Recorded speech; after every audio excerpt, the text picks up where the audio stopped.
Time to make some fresh beetle trays. This process has to be done every week because these beetles will only lay eggs for about 2 to 3 months in optimal conditions. So multiple times throughout the week, I'll collect the freshly hatched beetles and weigh them out like this.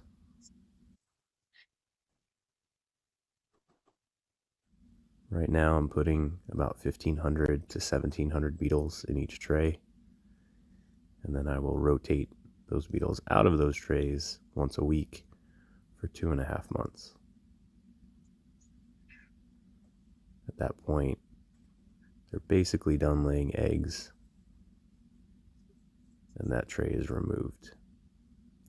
So this process here of starting fresh trays of beetles has to happen all the time to keep fresh mealworms coming.